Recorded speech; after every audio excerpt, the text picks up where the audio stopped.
I want to do this one because I fuck you. Me? Supreme Court. Oh, Supreme no. Court. Good. Jesus. Yeah. Eleanor's coming in hot on this episode. I'm over it. You know what? I'm fucking over it. I am so sick and tired of this goddamn fucking pipeline because we've been fighting it for like 7 years. So I didn't cover this. I covered that Congress had squeezed it into like the appropriations bill or whatever. The debt ceiling bill. The debt ceiling bill. And nobody even barely talked about the fact that Biden had agreed to allow the Mountain Valley Pipeline. So I talked about it that time, or we talked about it that time. And now here's the next step: the Supreme Court is also allowing it. Yes. So what happened was basically on Thursday, yesterday, the Supreme Court ruled that the construction on the Mountain Valley Pipeline, known as MVP, could resume immediately. In doing so, the court affirmed certain powers that Congress has over federal courts because of what Lee just said, that Congress wrote this into their goddamn debt ceiling bill. So what the reason that the Supreme Court stepped in was because there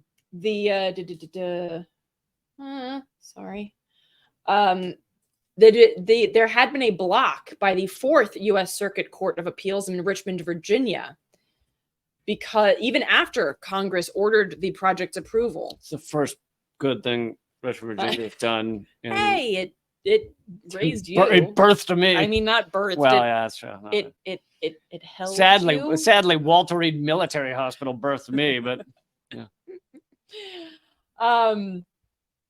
So then the Supreme Court basically overruled the 4th U.S. Circuit Court of Appeals, saying, fuck you, no, Congress said this, so you have to go along with that, which is some bullshit. And fuck the Supreme Court, fuck Congress, fuck Biden, fuck. So you're not a fan? I know we've talked about it before, but maybe give a 1-minute rundown of what the Mountain Valley Pipeline is. Sure. So the Mountain Valley Pipeline would be a fracked gas pipeline, 300 miles, that runs through parts of Virginia, West Virginia, and North Carolina.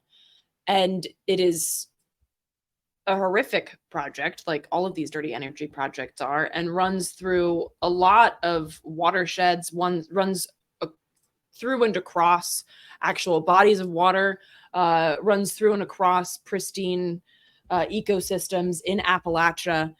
And if you've ever been to Appalachia, then you might not know this, but Appalachia is one of the most biodiverse regions in the world, actually, and is home to very fragile and very threatened ecosystems.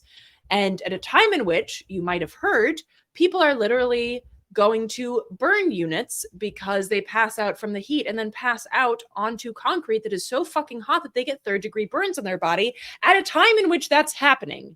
The fact that our goddamn Congress and the Supreme Court of the United States are forcing through a project that has been stalled for so long because it lacks the appropriate permits, that it has not passed environmental impact statements, that it has basically fucked up so horrifically. And it cuts through people's lives and yards and like societies, cities, and yeah, all of those things, including, of course, as I mentioned, beautiful parts of Appalachia that are so fragile and so threatened.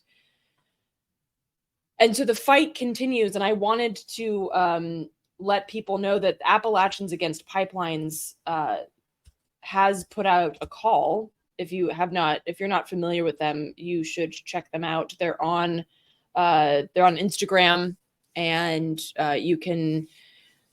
They're basically asking people to come to camp to help stop this pipeline, and they've been fighting for so long. And in fact, the Appalachians Against Pipeline is also I think it's the longest consecutive tree sit east of the Mississippi, which lasted for 3 years. Can you give me the website again? They don't have a website. Oh, okay. They have a Facebook. Never mind. They have a Facebook and an Instagram. Just look up Appalachians Against Pipelines. And that's Appalachians, not Appalachian, just FYI. So yes, this is a fight that they've been doing for years, like almost a decade now, and they need support. If you're able to go to camp, that is the best way to support, to actually put our bodies on the line. If you cannot, there are other ways that you can support, so check them out on social media and support in any way that you can.